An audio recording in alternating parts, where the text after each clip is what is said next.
Hello, and welcome to the Love Your Work Life podcast. I'm your host, Elissa Shuck.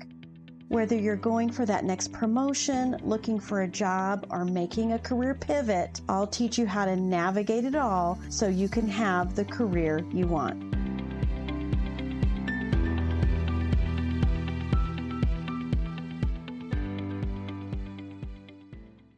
This is Love Your Work Life, episode 139.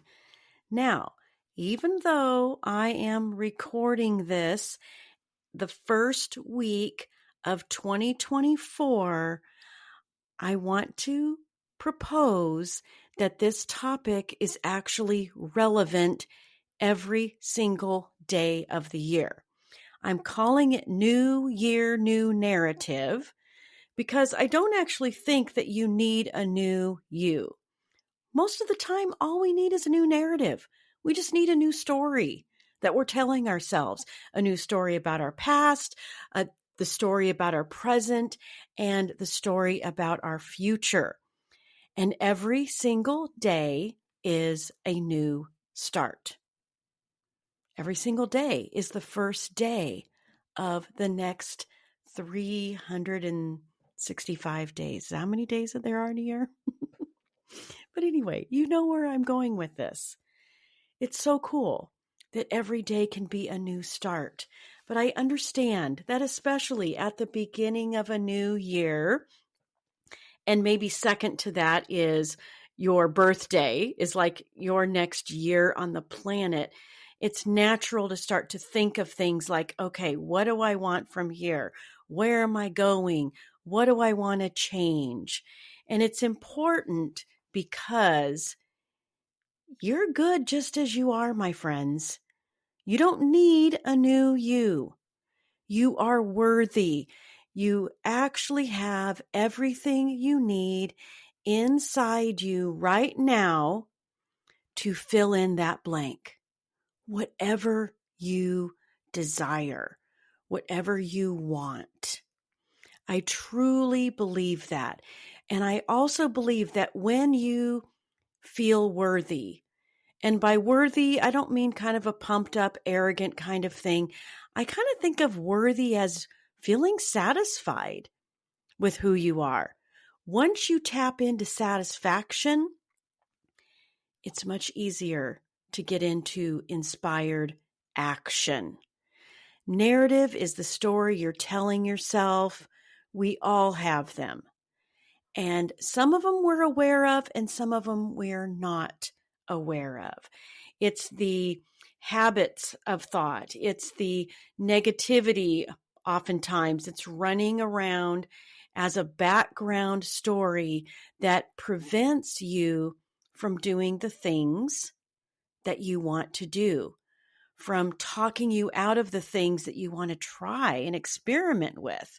You don't know if they're going to succeed or fail. It doesn't really matter. What matters is that you are putting yourself out there, because once you desire it, the ideas and the actions and the resources and all of the things that you need to accomplish it will be the things that your awareness will awaken to. So I'm going to run through some concepts here that I really, truly believe will help you take control of that narrative. And the first one I'm calling detective work and decisions. Are you responding in ways that don't serve you? Imagine the most natural human state you could be in was joy and satisfaction. I touched on satisfaction a moment ago. I also think of it like little babies, right? When you see an infant, they're just aware. They're just curious. They're taking it all in. They're not judging whether it's good or bad. That happens later in our institutionalized education system, and when voices start accumulating inside their unconscious, that's when judgment starts. But initially, that state is joy, satisfaction, curiosity. Anything outside of that isn't really you? What if that was the truth? There's something happening in the story you're telling yourself about it. And here's the cool thing. You get to decide. It's your own perception of what's happening around you that will be happening by default or happening quite intentionally. What is moving you out of this natural state of satisfaction and joy and curiosity? We all have a choice to stay in this natural state or to let our brains wander and take us into the unnatural state. What if you decided that the good feelings are your most natural, meant to be states? Let's take that in for a second. I mentioned joy, satisfaction, and curiosity, but what about happiness? What about excitement? Everything that feels good is actually you being as close to who you really are versus the negativity, the frustration, the anger, the discouragement. The cycle of detecting where things are going sideways happens when you're paying attention to your feelings. The narrative you're telling yourself, and then making the conscious decision to get back to your natural state and repeat that over and over again, or to let yourself wander off into states that don't serve you. And what do you do once you've detected this? Once you've used your feelings as sort of a compass, sort of a lighthouse, if you will, a guide for whether or not you're kind of in your best state, you will find that you'll be more aware of it. It'll be something that you can practice. It'll be something that you in the moment can just manage and realize, oh, wait a minute, I don't feel so great. I must be off track somewhere. Let's get back on track. And here's why I want you to do that. Because having your own back in any circumstance, including those inner conversations that you're having with yourself, is so important. This is you choosing you in the present moment. This is you choosing you in the story you're telling yourself about the past year or the day or anything. Having your own back also means paying attention to what you're telling yourself about your future. Having your own back means you're protecting yourself for that future. You are making it possible because you're not judging your desires and you're not downplaying your value and preventing yourself from going for it. I recently rewatched The Last Dance. It was one of Michael Jordan's teammates said that one of the things that they realized about Michael was that he was always in the present moment. That when he was asked about, do you worry about your shots? Do you worry about if you're going to make it? His response was, why would I think about a shot I haven't taken yet? I love that. The present moment can be anything you want it to be. That's the coolest thing about it. The present tense is the way to think about all your dreams, goals, and desires. Our brains do not know the difference between physical reality and something we vividly imagine. So there's all these athletes out there vividly imagining the free throw, the putt, the touchdown, whatever it is. We can do the same thing. We can put a lot of thought and imagination and vividness in to what we want our future to be. First of all, it feels great, right? That's that good feeling. As long as we stick with that, we've already achieved it versus the how we're going to get there. That's the key. The how is going to come. Little kiddos do not know how to walk until they actually do. When you bring your desires into the present moment by writing them in first person narratives as if it's already happened, you are releasing your brain of judgment and how, because just like anything else you've ever achieved in your life, it's already happened. And you're not thinking back about all the struggle and the impossibilities of it. You're just in a moment of appreciation because it's happened. This can be a great tool for putting yourself in a state where you can think more creatively.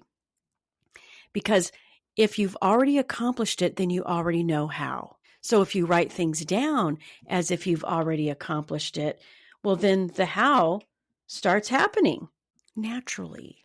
A great way to write down your visions, your ideas for your future in the present tense is to start with, I am so happy and satisfied now that I have a great new job in a company that appreciates me.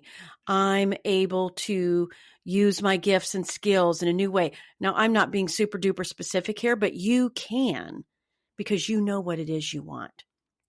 Forget about the how. We don't know how to do anything till it's done.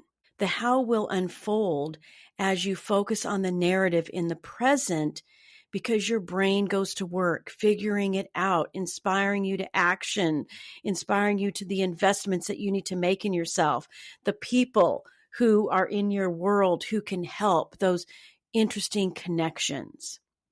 Now, the next thing is write a new old narrative. I love this.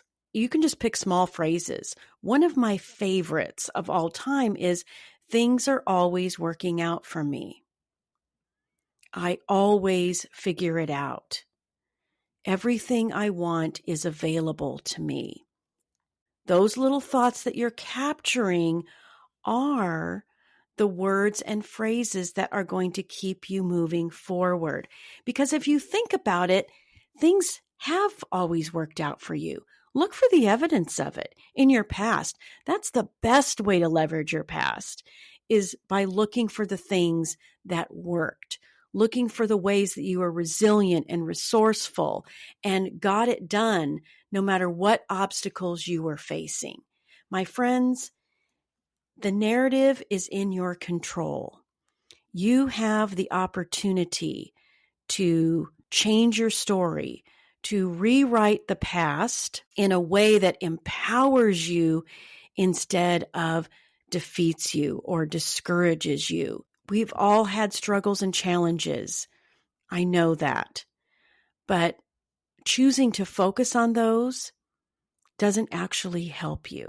It just keeps you stuck repeating the same old patterns. And even if you're not sure that writing this stuff down in the present tense and working on your positive mental attitude, paying attention to your thoughts, being positive, picking and choosing thoughts that help you feel better, it can't do you any harm the way focusing on the defeats and the pain and the discouragement and the injustices will do to you. All right, my friends, you don't need a new you. All you need in this new year and every new day is a narrative that is empowering and full of possibility. That is my wish for you. All right, we'll talk about this again soon. You know that. And in the meantime, I definitely want you to check out the new things that I am offering this year. I'm continuing to help people get out of those toxic environments, how to be successful in a toxic environment. And new, of course, I've been talking about it, is Strategic Leadership Lab. I am so excited about this because many leaders are finding that their organizations are not supporting them in the way they want. But when you're a middle manager and you love your team and you really know that you're capable of more and they're capable of more, you need to have the support to elevate, to do all the things that you imagine you can do. And you get to invest in yourself. And that's exactly what we do in Strategic Leadership Lab. We're partners, and we go through all of the stuff that you're managing and dealing with, whether that's stuff in your team or managing your manager. And we figure it all out so that you can thrive in that middle management role.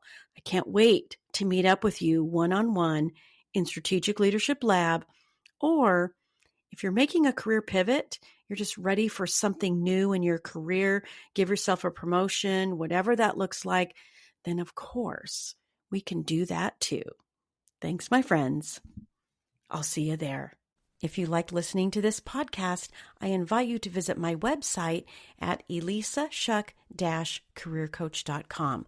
On the site, you're going to find out everything you need to know about working with me on your career move, developing your leadership skills, as well as my courses, Job Search Field Guide, and The Art of Stellar Interviews. I look forward to meeting you soon. Take care.